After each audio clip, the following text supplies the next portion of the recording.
Hello, and thank you for joining the webinar. We'll be starting in just a moment.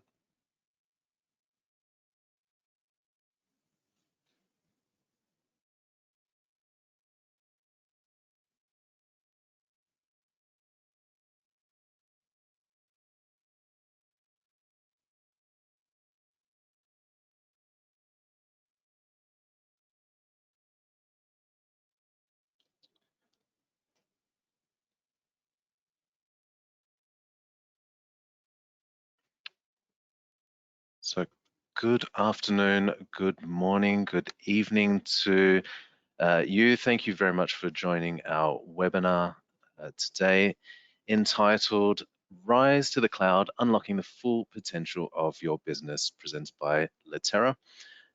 My name is Jan Gu. I'm the Director of Solutions Advisors here at Latera in the pre-sales team. And it's my very great pleasure to welcome our very special guest, Chuck Davis, Managing Director of Moray Global Corporation. Good morning to you, Chuck. Good day to you, Jan. Thank you for inviting me to participate. Very happy to be here today with you and Brett. Thank you, Chuck, and it's welcome. It's great to have you here. Yes, with me and Chuck is Brett Thompson, also part of the Latera pre-sales team, sales engineer. Good morning to you, Brett. Good morning, Jan. Good morning, Chuck. Happy to be here and really looking forward to this. It's going to be a great topic.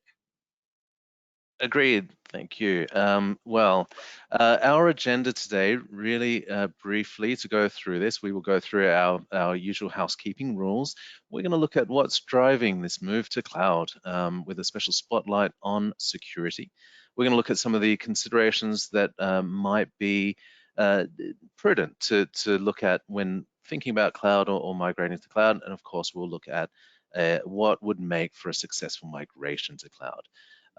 That is all going to be followed by a showcase from Brett, who'll take us through Latera's governance solutions around all these topics and how we can look at using our technology to address some of those considerations and ensure that success in a cloud migration. So our quick housekeeping rules here. This webinar is scheduled to go for around 45 minutes, including questions and answers. We'll certainly make some time for Q&A at the end, but if you do have any questions for our audience today, please feel free to write them up in the questions panel in our GoToWebinar system here. And we'll also encourage any kind of comments or anecdotes or anything that you'd like to share throughout the webinar. If we do have any comments come through, we'll be more than happy to read them out and discuss. And of course, this will be recorded. All participants will be muted, and any questions that we cannot answer during the session, we'll certainly email them through after the webinar today. So, to open, we have a couple of stats on the current state of adoption of cloud systems in our legal industry. Now, we of course are seeing an increase in the usage of cloud-based software. We're at 78% of law firms now using some kind of cloud-based software, up from 67% just a year ago. We're also seeing a lot of confidence in cloud-based software, with 83% of firms of this particular survey believing that cloud will actually improve and enhance their security and data protection.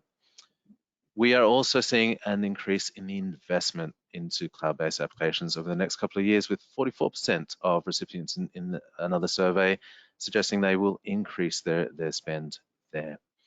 And our last stat on screen there is 9% of law firms, and only 9%, are saying they have no plans to move to the cloud. And honestly, I personally believe that will decrease even further over time.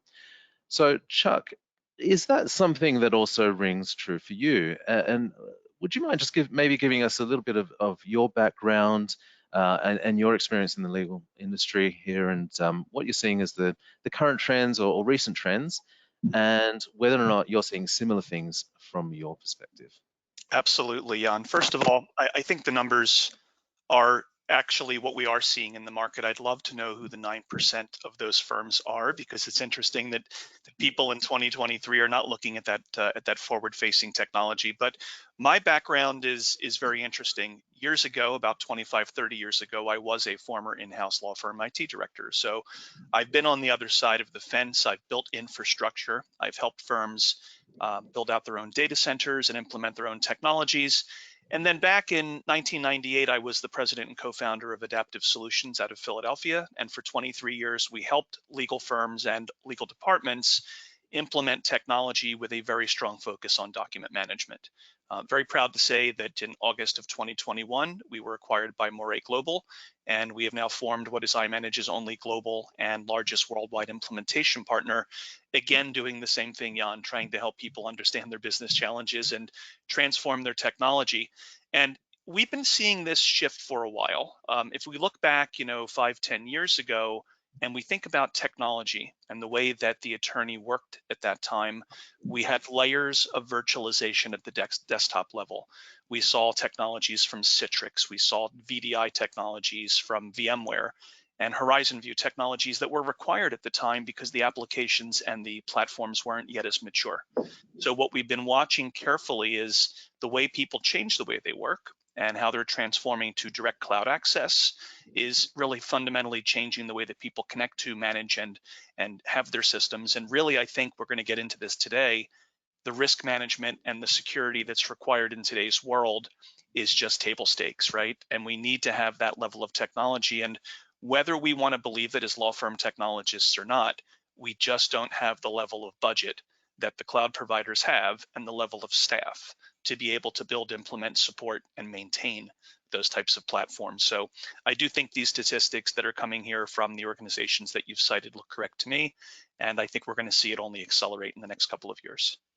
Yeah, absolutely agreed. And thank you, Chuck. That I guess that it really is a paradigm shift across the board, isn't it? And if we look at my next graphic here, I guess the question is, when we talk about cloud, what do we really mean exactly? Well, because cloud software could be almost anything, and as we've seen over the last 10, 20 years of, as you said, we have layers of virtualization that are now no longer necessary because we're moving to cloud-based software. Correct. I guess the question for you is, Chuck, what is your philosophy when we actually mean cloud, or what cloud means for a legal firm? So it's interesting, when we talked about, in preparation for our webinar, we talked about the big three systems, and you have them represented here in what I think looks like a solar system map. Is, Jupiter, Saturn, and Uranus. They're the big three planets, right? And we're looking at email, we're looking at document management, and we're looking at time and billing. And we all know as legal folks that they are the three components that make a law firm or a legal organization tick. So where we're spending most of our time these days is specifically in document and records management. So right there in the center of the focus of your screen. But I do think that's where people are getting the most traction. I do think we see firms kind of wading into the cloud, maybe some of those smaller groups that aren't yet there, moving some ancillary applications into the cloud. I could tell you, I remember years ago speaking at Legal Week in New York City, back when they called it Legal Tech, and I was in front of a room of CIOs, Jan, and we were talking back in the day about email security and scanning, and people were, thinking about what they were using, and they said, well, we're not ready for the cloud. And I said, show of hands, back in the day, how many people were using a product called Postini back then? And the whole room raises their hand, and we all use Postini. I'm like, welcome to the cloud. You already have your information in that ecosystem, and we're already doing it. So I think we're seeing your core exchange move to the cloud. We're seeing all the major players in time and billing. They're already there today. And the leading legal DMS platforms, obviously, we do all of our work with iManage, are really focused on cloud-first platforms. But I do think you are seeing some practice applications and utilities coming in, like your CRMs and workflow tools. Yeah, absolutely. And certainly email with Exchange Online certainly has that critical mass as well. If we do zoom into document management systems, though, for the first time in history, what we are seeing across the board, and this is based on last year's ILDATECH survey, that 45% of firms now have their DMS already hosted in the cloud, compared with 42% that are still on premises. And that is actually now, for the first time ever, the majority of document management systems are cloud-based, with a further 24% planning to move by essentially the end of this year. So I'm sure by the time the next ILTech survey comes out, that 45% is going to be somewhere in the high 50s, maybe 60 plus. For sure. And I guess, Chuck, with the vendors that you work with, what are you seeing in terms of this kind of trend? This couldn't be more true. I had the pleasure last week, Jan, of being at Legal Week in New York City with Neil Araggio, the CEO of iManage, and Neil gave a brief keynote session to the customers who joined us for a Legal Week dinner event. And the statements that he was going over was that from an iManage specific standpoint, more than 50%, more than the better half of their customers now are hosted in the iManage cloud. And there is a sizable footprint of the AmLaw 200 that are either there today or that are on an active journey to the iManage cloud. And we really believe here at Morae, and I think iManage feels the same way, that the next 24 to 36 months are going to be a very rapid move forward. We know that the technology itself is getting a little dated. The iManage platforms, everybody should be aware at this point, are end of lifing the indexer, the file site, the desk site, and the older COM APIs. Yourselves at Litera have made your announcement about the retirement of the Milan tools. So we really do believe that the next 2 to 3 years, that ecosystem of moving people to the cloud or modernizing their platforms is going to accelerate faster and faster. And we're seeing that. To be as candid as we can, iManage, myself, and other people that are friendly competitors of ours are telling us that the backlogs are getting bigger and bigger. And it's like going to New York City on a Friday night. Good restaurants are going to have a 3-hour wait, and if you wait till the end of the year, you're going to probably be in a spot where you're going to have to do something that you don't want to do, or you're going to be in an unsupported model, and that's not the right thing to do. When I was in a law firm, we wanted to be as proactive as we could. Sure, and of course, sooner the better. 100%. And right. Chuck, that's certainly consistent with what we are seeing there. And I guess the question then which comes to mind is why? What is actually driving or has driven this move to cloud? I wanted to ask you on a couple of these points. So you mentioned risk management, security, etc. And we've called out just 5 of our top level drivers to the cloud here on the screen. I wanted to ask you, what is your take on the first 2 there in terms of the cost efficiency and the performance and scalability or flexibility of, having, especially document management, having that in a cloud-based infrastructure rather than on premises? Well, let's talk a little bit about cost, because there's a lot of sales talk around, is one cheaper than the other? And I can tell you with certainty, as we modeled these out for our clients over the years, in my professional opinion, a business is going to spend comparable dollars, whether they're on-prem or whether they're in the cloud. I think the cost efficiency that you put that name on there makes more sense, because you're making it a more predictable spend, right? You're converting these large capital expenditures and major uplifts into consistent capital or OpEx expenses that are happening every month, every year for the firm. And I think that's what you're going to see. But as people try and do their total cost of ownership and their ROI calculations, they're difficult to really compute, because what people are spending on people, process, and technology is sometimes hard to put a tangible number on, right? If you're buying a piece of storage, that may have a real number, but most firms are not retiring headcount in favor of moving to the cloud. What they're doing, smart firms are taking those professionals, Jan, and they're repurposing them into more strategic roles. So maybe they're foregoing future hires of other people, but what you're also seeing because of that is the technical ecosystem, or the people that were very super sharp SQL DBAs, are becoming more business analysts, right? And we're seeing a shift in what people do for a living in technology. But cost, to me, cost efficiency is really about more predictable spend. Performance and scalability, obviously, again, going back to the modernization of the technology and speaking to iManage themselves, I made this joke last week at Legal Week. The clients that most firms are running that are on the classic clients, the desk sites and the file sites, let's be honest, they were built back when iPhone 1 was created. They're old technology, Jan, and we want something that is faster, easier to maintain, lighter weight on the desktop. iManage, tells us one of the nice things about being a premier partner of iManage is we're, a couple of steps ahead of the customer base, but we're one step behind iManage. But we're hearing about the coming of a zero desktop or a zero gravity experience, and where iManage would like to see that environment go, so they can deliver a faster, better, easier to manage desktop environment, fully integrated with Microsoft, which is their vision. Yeah, and Chuck, that really speaks to, I guess, my third and fifth point here in terms of cloud-based technologies and platforms really empowering collaboration. Obviously, when we look at having the document management and other systems being cloud-based with modern integrations, having the ability to integrate with different collaborative tools out there, it really starts to get an exponential growth and shift in what you can do with Yeah, I that mean, technology on a modern day-to-day law firm, basis. modern law firm works different than it did 20 years ago, Jan, when I was in a building. You know, we Absolutely. don't see litigators going home with a litigation bag in their hand with a paper file. We see associates collaborating with partners that are halfway around the world. So that's really key. But one of the things I think we've seen a lot of lately, and I think you're going to continue to see it, is the coming together and the merging of the mid-market firms to change the face of the MLaw 200. And when you're taking two mid-market firms that have 600, 700, 800 people, using a cloud platform to be able to aggregate and integrate is a lot easier and faster than doing that with an on-premise infrastructure, right? That elasticity of that cloud, the ability to dial up that tenant and bring in more resources when we need them. And the shareholders are saying, look, we're merging effective this date. We don't want to hear nothing. We need technology, and we don't want to work disjointed. We want to work as one firm. So I think as we talk about collaboration, we also have to look at the legal market, because that market is converging very quickly. And we're seeing a lot of mid-market firms. We've gone through about a half a dozen of them in the last 6 to 8 months that are coming together and forming bigger, larger entities. Yep, and certainly that's a trend that does not seem like it's going to slow down anytime soon.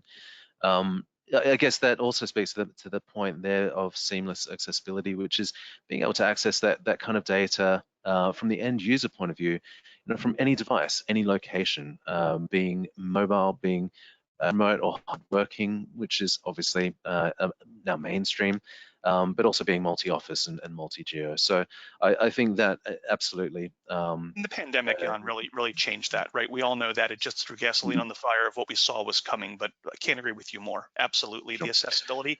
We don't see these projects getting green-lighted over dollars and cents. We see them Right. getting green-lighted over, collaboration, risk management, performance, those types of things. That's what gets the CIO or the CKO the approvals. It's usually not a budget decision. It's more about these other factors. Fascinating, interesting. We have to talk about security, and we will in just a moment. But Brett, I have a question for you.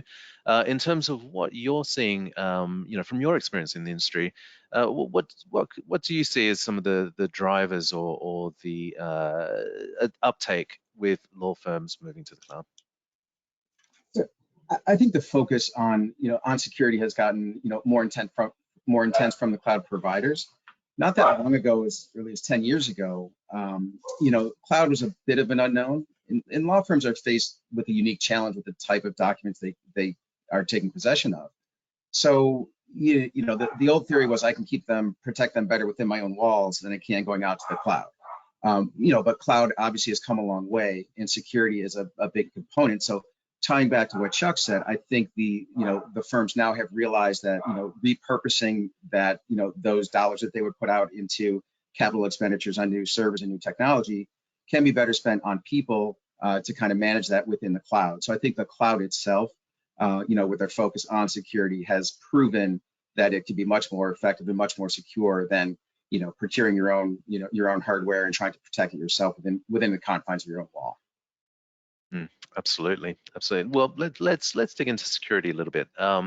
So on my next slide here, we've got a couple of, I thought, fantastic and fascinating statistics here. So I want to say that in our ILTATech survey of last year, 60% of the firms cited a increase of security or an enhancement of security as a reason to move to the cloud. So this is again speaking to that confidence of cloud being able to address those security concerns, as you just mentioned there, Brett, with the infrastructure spend that cloud platforms are sitting on. It's something that an individual law firm just cannot compete with in that regard. We know that the amount globally that is spent annually is looking to increase to $260 billion in 2026, and last year it was just $160 billion. So we are seeing that annual spend almost double in the next couple of years as we move forward. And that is only because of the increased nature and frequency of data breaches that we are forecasting. They're not slowing down, they're coming, and obviously, there has to be some kind of investment to protect against that. 80% of data breaches do stem from compromised credentials, so certainly a concern or consideration around governance and controlling those kinds of things, which we'll speak to on our next slide around data sprawl and account sprawl. The average number of days to detect a data breach, just under 10 months. So that is 10 months after the data breach has occurred, we're only finding out about it on average. And those data breaches are costing us an average of just over $4 million per breach last year. And of course, last year, the number in the US alone was just under 1,800 data breaches just last year. And again, we're going to see that increase. Now, obviously, this is more not so much industry specific, but Chuck, I know that you've had recent experiences with certain customers and clients that you've been working with in terms of dealing with some security issues and addressing those. Can you share? I mean, you don't have to name names or anything like that, of course, but Sure. what can you share in terms of some of the experiences that you've seen firms go through? Well, these are the numbers that keep CIOs up at night, right? And I have to be honest, I'm happy I'm not in that seat anymore because it's a real tough seat to be in, and it's what worries businesses because these are firm-ending events or they could be career-ending events. No one wants to be at the helm, Jan, if their firm is infiltrated and they have a breach, right? I could speak to some general examples of what we've seen happen, and it's happening more and more. And I guess it's a matter of your lottery number is going to get pulled. If you're doing enough work and you're working with enough firms, you're going to come across this. And when we're seeing this 4 or 5 times a year, it's becoming more prevalent in the market. I could share an example of a mid-market firm about a year ago that the firm was on a journey to do an on-premise upgrade to their document management system, only to be impacted by a breach and a ransomware attack, which took months to recover. I mean, the impact on that firm was phenomenal. And you can guess what happened. The executive committee came back after that and said, tear up the proposal to do an upgrade. We should have listened in the beginning and took your advice and went right to the cloud, right? And I'm not going to name names, but you can read press recently of what's happening in the large flaw legal market. Firms are struggling with this and it's costing millions of dollars a day. It's just counterproductive to the business. It gives a little bit of weariness to the client to say, what's the firm doing? You just don't want to be in that situation. So where we look at this, we say, look, iManage is even smarter than what they could be. They're saying, look, we don't want to build the cloud. We're going to acquire that technology and enhance it on top of Microsoft's platform. We're going to deliver an Azure-based zero trust infrastructure that we're giving to our customers. And guess what, guys? We're going to test it. And they've gone through this in sandbox environments and they've unleashed the type of attacks that are killing law firms and law departments when they happen inside. And because there's zero trust and because, quite frankly, we're not executing anything in those cloud environments, they're detached environments, we're finding that the normal type of behavior that we see within a firm that creates a lot of chaos and havoc is not happening within those clouds, right? The other thing we have to keep in mind, guys, is that we're not only wanting to put up a wall, but Jan made a really interesting point. 10 months, Jan, they're in that environment, and who knows what the heck they're doing for 10 months. That's why tools like Threat Manager exist in the industry, right? I mean, we could pick on our friend Brett here, but if we know Brett is a real estate associate and Brett does a certain amount of work and a certain behavior pattern, we can establish a fingerprint for Brett and say, that's what Brett does every day. And we're not saying he does 10 documents and tomorrow he does 20. We're saying there is a fundamental shift in his behavior pattern. And if that happens, Brett, we want to detect it. We want to notify Jan and say, Jan, Brett's behavior is changing. Maybe you're not even really a breach, Brett. Maybe you're leaving the firm and you're going to take IP with you, right? And we should know about that before client consents are given. Or maybe Brett's not Brett and we cut off that 10-month window and we deal with it in 1 or 2 days, Jan. And we stop that before it becomes a bigger problem. So good cloud providers know that they have a duty to actually protect the data that they're storing for their customers. And that's one of the things we're very proud about with implementing iManage technologies, is that they are looking over and they are being a good custodian of that data through tools like Threat Manager. But you guys as well, with the Latera and the CAM platform, the data that you're putting into your cloud, you guys are building it on best of breed technology, you're putting in the security layers, and you're making sure that whatever we do for those customers, that's why we choose to partner with Latera and partner with iManage, because we know you guys are market leaders.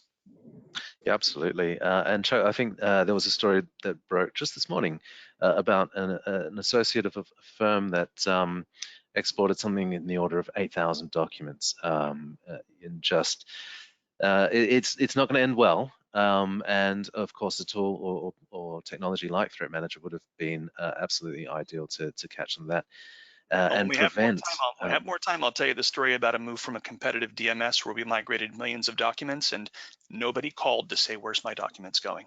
You would think an alarm would go off during a mass migration, right? Yep, Those are the things that make people worry. But exactly, these numbers, something has to stop. And sure, going to the cloud. exactly. And fortunately, we do have technology that can support us on that, and hence the spend that is only going to increase here.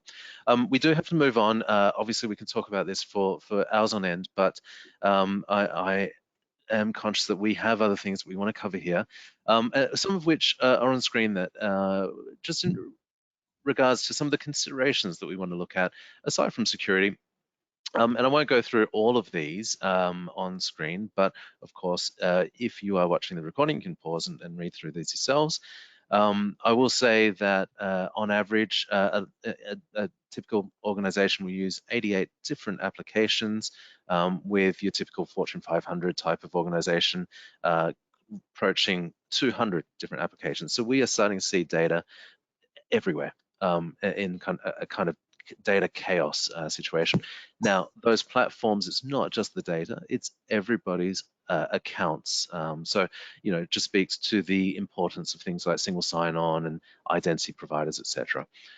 We also are forecasting over the next 5 years that the volume of data itself is going to be 3 times that of the last 5 years.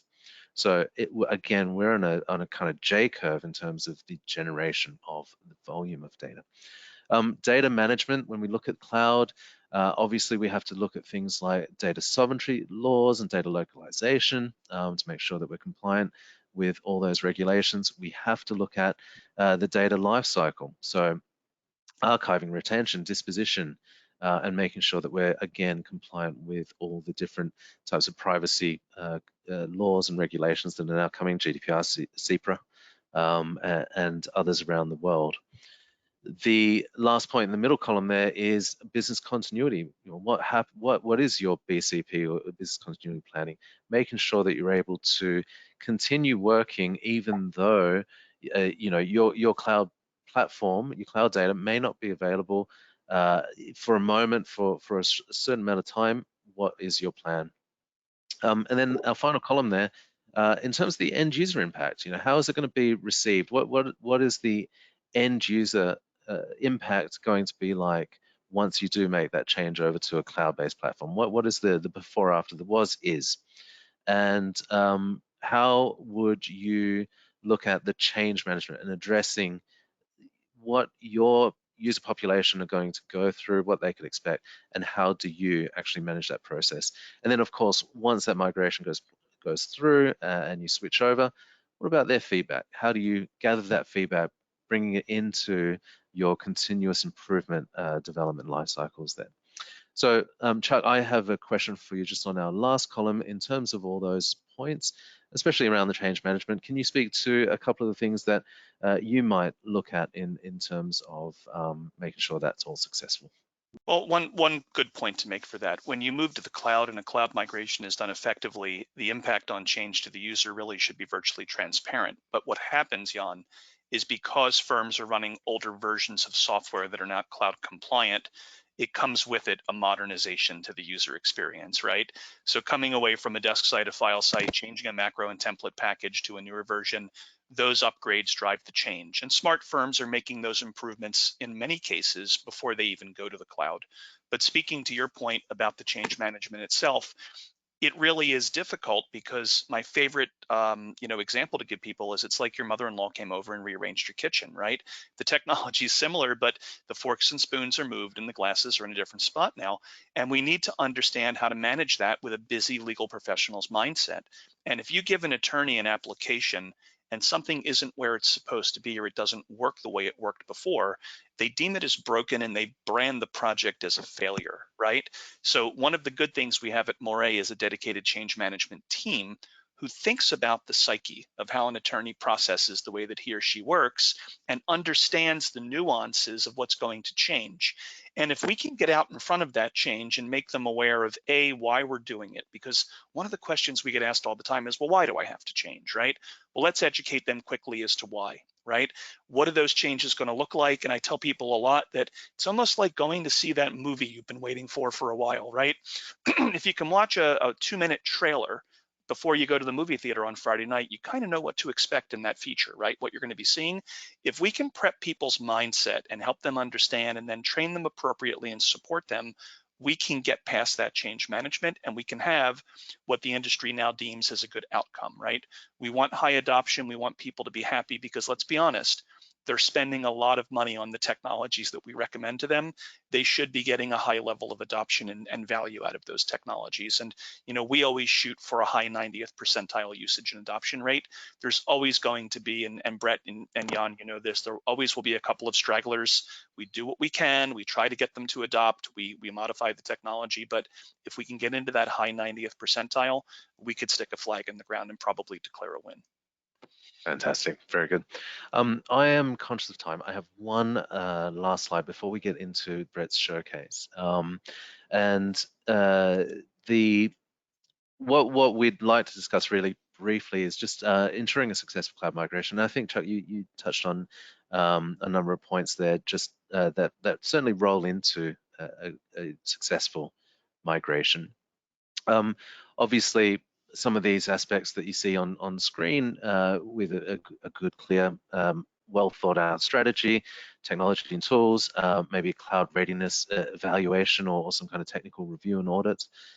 Certainly having clean data makes a difference if you are migrating, of course. And perhaps some, identifying some of those typical challenges or blockers that could cause you a little bit of pain during the process. And then obviously strategizing for those. So Chuck, my question to you briefly before we see Brett's showcase is, what are some of those typical blockers? How do you deal with them? And especially around the technology and tools that you would use to support that. Well, it's not around the technology of the lift to the cloud because Latera has that covered, right? We can replace Milan with CAM. That's a proven track record for us, and we have moved billions and billions of documents with Cloud Migrators successfully through the Alpha Delta migration strategy. So that's not the hard part. The hard part really is the preparation and making sure that you have your I's dotted and your T's crossed. So you mentioned clean data. I don't care if the firm's been in the system for 3 years or 30 years, Jan. There's going to be some documents that need to be cleaned up before they move. Flat space documents, illegal characters, things of that nature. We will need to clean those up. But really, and to keep this as brief as I can, it's going to be the readiness of the third-party applications. We were just working with a client now, and they find out they have a copy scanning application that still relies on the COM API. Right. Well, we can't make that a roadblock for getting them to the cloud. How do we work around that? So my message to any customer looking at cloud platforms is to identify those integration points early, have a strategy for them or a workaround for them so that you can move that cloud process forward faster and that you don't get stuck behind 4 or 5 other upgrades. Or if you do need to do them, if they're absolutely required upgrades, let's do them now and let's get them out of the way so that they are going to give you a clear runway so you'll be ready to take off when it comes time to move to the cloud, and make the cloud move a real lift and shift, and don't make it a data transformation. Make it just the uplift to the cloud. Brilliant, excellent. So on that note, Chuck, we have one question from the audience, but Brett, you are welcome to start preparing your showcase. The question for you, Brett, from our audience member, and thank you, Nancy, is asking, how long does a typical migration going from an on-premises DMS to cloud DMS, especially for iManage? How long does that take? Well, that's a loaded question, right, Jan? It depends on how big the firm is, how many libraries, how much data they have, but we could speak in general a little bit about that. You know, you could see if you have done all of your upgrades and you've got your client modernized, I mean, you might be looking at a business quarter, maybe 20 to 24 weeks. If you're an AM law firm and you're looking at a major move, it's not uncommon to invest 9 months to a year to get through that project. So do understand that size, volume of data, all of those underlying applications play into it. Do I need to transform an old desktop client? Do I have 3 or 4 other major upgrades that are going to get before that? But you know, large firms, a year is not uncommon. Smaller to mid-market, probably safer to talk about a 6-month window in general. And as we said, the sooner the better. 100%. Do it now. Don't wait till September because everybody will be busy. That's going to be the point. Excellent, brilliant chat. Thank you, Brett. Over to you. All right. Okay, well, thank you so much. Just to confirm, Jan, can you see my screen okay? We should be looking at the CAM dashboard here. Yep. Thank you. Okay. So this is CAM, and CAM is a cloud-based application. So it's cloud native, so it's cloud ready. It has a mature API both to consume data as well as connect to any disparate systems, any cloud systems, even on-prem systems. But one thing I want to point out right away, what we've been talking about are, is the cloud in data sprawl and account sprawl. One of the things that we encounter all the time is we have our DMS, we have iManage, and we have governance around that, and that's pretty well established. But what happens when something comes up like Teams or a cloud-based application that's going to contain data for the same matter? We need to ensure that that data is getting the same protections and security as the DMS. So utilizing CAM, we can right away see some advantages. For example, if we look at these matters, right out of the gate, this is just my directory tab. I can identify quickly what systems contain information for each particular matter. So here I could say I have a team, a file share, as well as an iManage workspace. So if I go into that, if I click into here, I can see all of those individual entities, but I can manage those as one, meaning I can apply security to not only the workspace, the team, the file share. I can share any metadata with that and associate this and have the ability to classify it properly. So just to show you an example of that, let's say I needed to come up here and add a new user. What I could do is click on security. And this speaks to that, what Chuck was mentioning, that zero trust environment. With something like Teams, it's not uncommon to say, what, we need a team for this workspace or for this matter, let's just give everybody access, which, not everybody really might really require that access. So if I look over here, I can see the users that I have, but I can also see what systems within the matter they have access to. So I can manage that here. I can, apply or remove permissions here. And even if I wanted to add a new user to the matter, what I can do is find that user, select him, give him a role. I could even set an expiration date. So in the case where you might have a temporary attorney or a contract attorney or an expert that comes in and only needs access for a month or so, you can set that to expire at that time, so you don't have to worry about going back and disabeling that access. But if I try to add this user, you can see I'm going to get an error. And that was actually intentional. What I wanted to show here is if you had any ethical walls or any other policies in place that may only cover the DMS or may only cover one entity, what CAM can do is take that policy and extend it to every other component of the matter. So again, your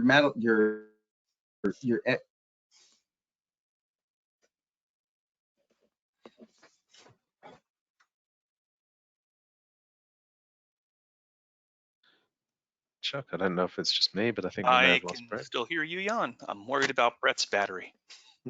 Yes, same. That's very stressful in my books. Look, we'll give him a moment to perhaps organize his setup there. And if we want, we could speak a little bit about the migration path between Milan and CAM for customers that are out there. I mean, maybe while we're waiting for Brett to come back, we could chat a little bit about that. Yeah, absolutely. And if we have lost Brett, we can certainly talk through some of the advantages of doing that and what Brett was intending to cover on the CAM platform. But the Milan to CAM migration is a perfect place to start. So Chuck, why don't you tell us a little bit about what you see as a a typical journey from Milan to CAM. You know, customers out there using the Milan product. As we know, it is moving toward an end of life situation just because of the iManageCom API, which is going end of life. And we are looking at CAM as our next generation tool to effectively replace Milan. So Chuck, can you Sure. talk us through just what a typical journey looks like and especially a successful one?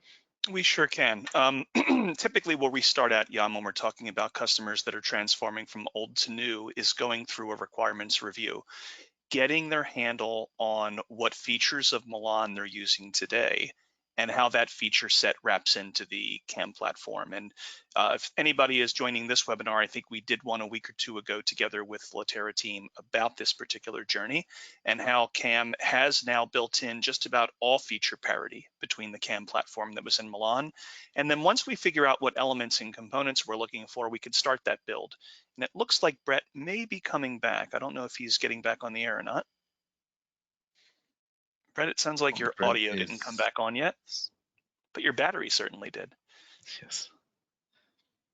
Let's give him a second and see if he can regain audio. That's right.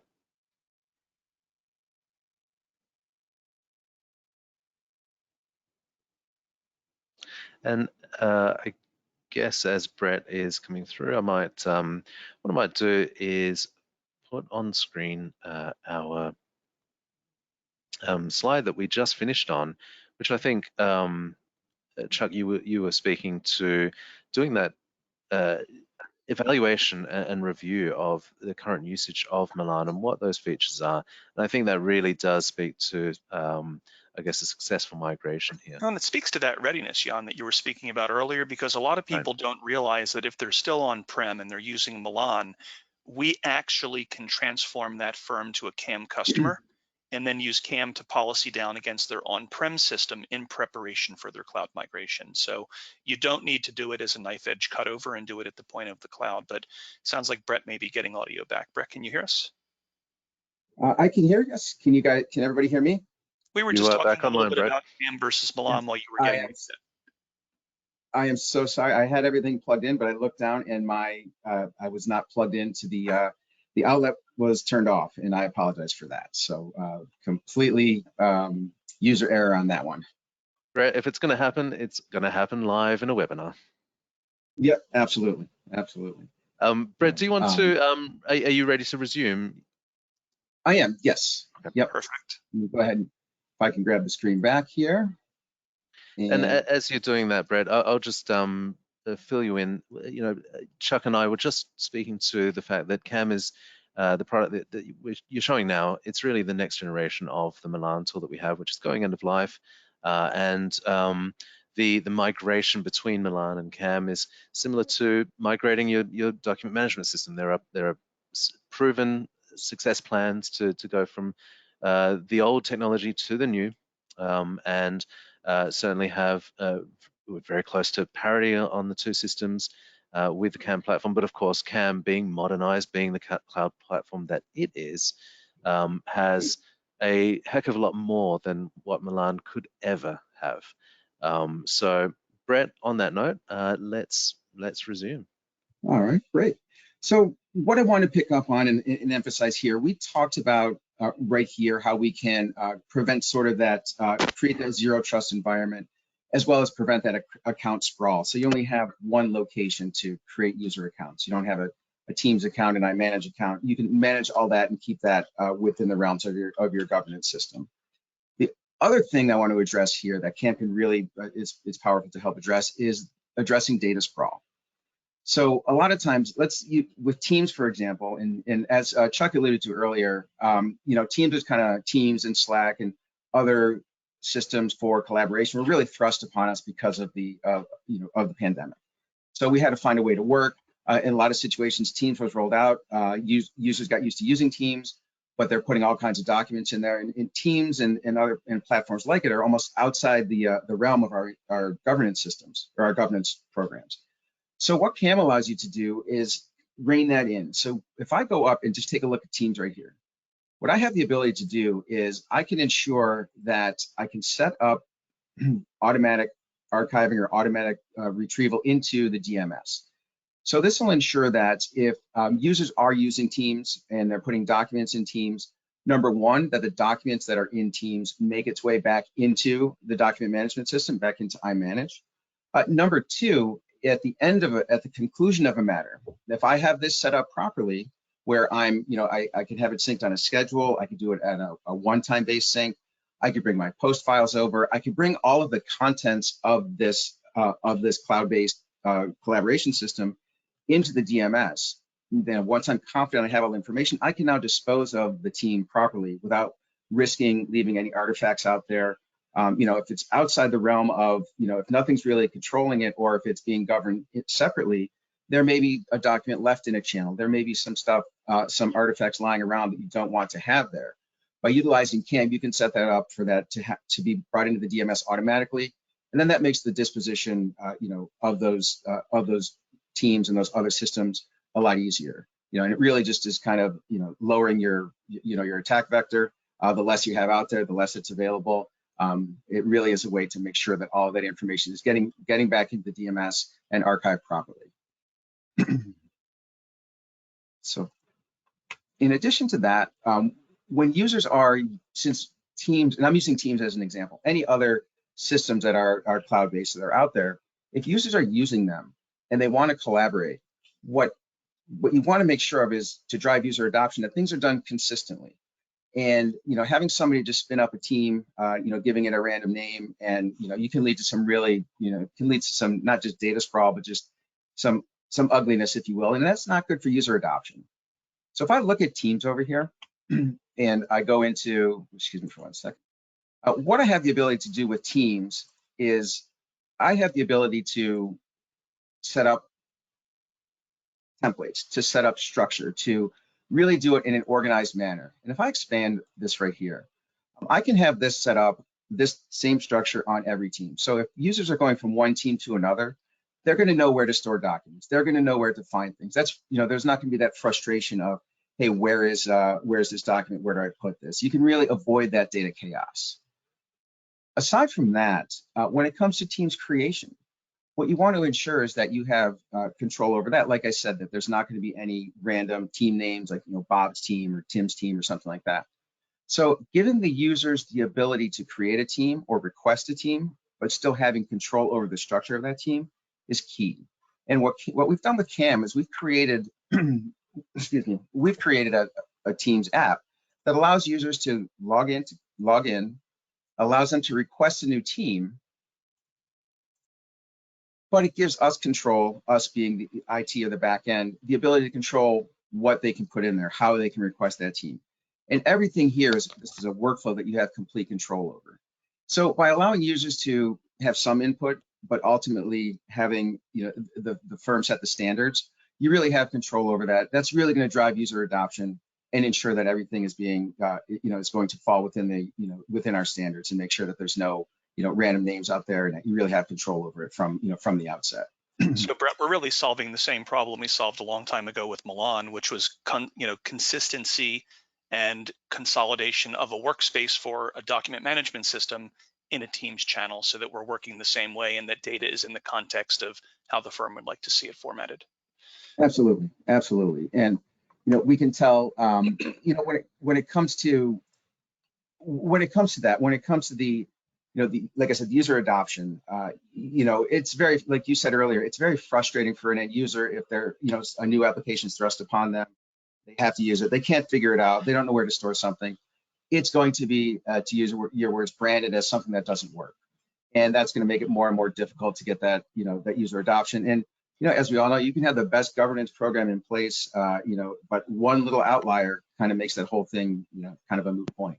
So CAM allows you to really put that blanket over everything, manage everything, as one entity, and really imply that zero trust access that we're looking for. Brett, you mentioned, you showed a way to be able to take that data from a system like Microsoft Teams into your DMS as your system of record. We have a question from the audience here, who is asking, in terms of that data movement, can it be within just document management systems, and can you enable things like moving let's say, a certain set of matters that might be aged, keeping them in an on-premises solution, but perhaps using a cloud-based DMS as your active DMS, and then have some kind of retention workflow or archival workflow to bring those matters from cloud down to on-prem as your archival solution. Oh, absolutely, absolutely. And if I can, let me reshare my screen again here. And that's where we could use things. If you can see, confirm you can see my screen, Jan, we're looking at the control center here.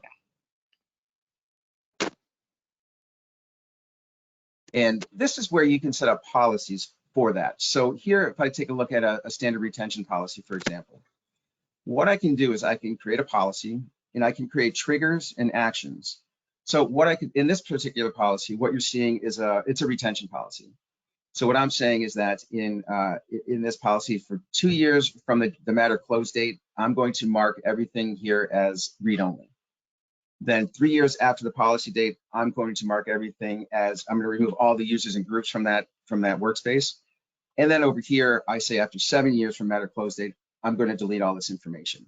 So what you could do here, instead of having this as delete, you could have this as move. So you could have this moved from your on-premises or your cloud database, your active database, to your archive database. So it's ensured that it's removed from there. You can, this applies to any, regulatory or statutory requirements. You could set that up for financial documents, for example. I believe that's, 7 years, which is why we have this. So you could have that automated, so you know that when the matter's closed, it's going to be properly moved from the active to the archive database. And then you can assign those different, different permissions there. Make sure that nobody can access it other than, risk and compliance or whomever needs to access it from that point. But that is something you could utilize CAM for, to create that disposition policy and have that automated. So that really addresses the regulatory requirements that firms are going to be subject to. Certainly in Europe, we have to deal with that on a daily basis, but depending on the state, of course, in America and other countries. Are you saying, Brett, that this really just automates that whole compliance process? Absolutely. So the way it works, the way that CAM is set up, being a cloud-based application, what would happen is we would be in communication with the time and billing system. So if a matter is marked, if it's an active matter and it's changed to closed in the billing system, that's going to be automatically triggered. CAM is going to pick up that that change, and that will kick off that workflow to enact this disposition policy. Fantastic, very good.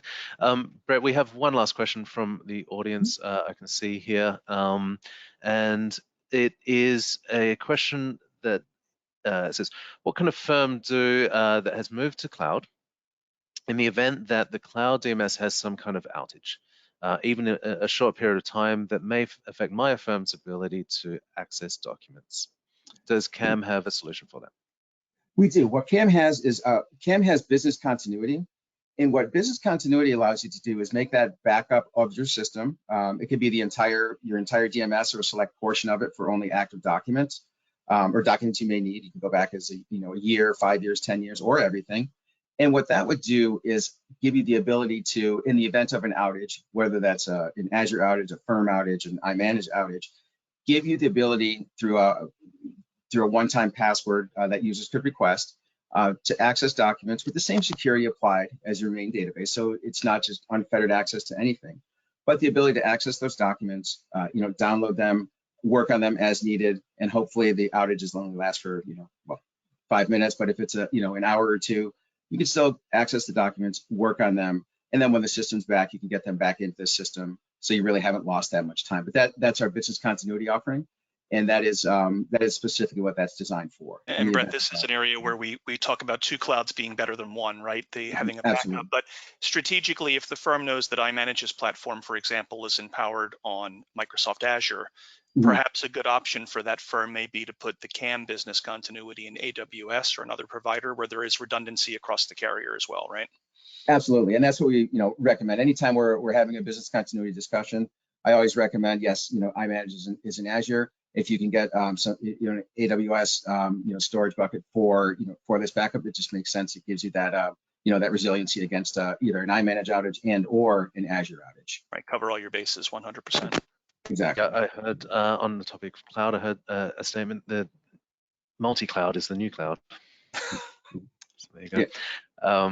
Fantastic. Well, look, Brett, thank you very much. Chuck, absolute pleasure. Thank you very much for joining us Thank you very much. for our webinar today. Well, I will say it's been an absolute pleasure to have this conversation with you and to hear some of the insights that you've brought to us, Chuck, just from your experiences and travels around the legal industry at large. And Brett, thank you very much for the demonstration, as truncated as it was, unfortunately, but it's still, I think, very effective. And I think it's we'll do a webinar on battery backup as our next. yeah, how to Two ensure batteries your are better switches. than one, Brett. Yeah, Or two exactly. outlets. Yeah, You need for that exactly. electricity. Two outlets are better than one. Absolutely. Well, thank you for having me, gentlemen. It was my pleasure. Awesome. Well, great being Fantastic. here. Well, thank you so much. And for our audience, please look out for the recordings. And it looks like we have answered all the questions that we've received. So thank you so much. And we hope you, wherever and whenever you're watching this, have a great rest of your day. Bye, buddy.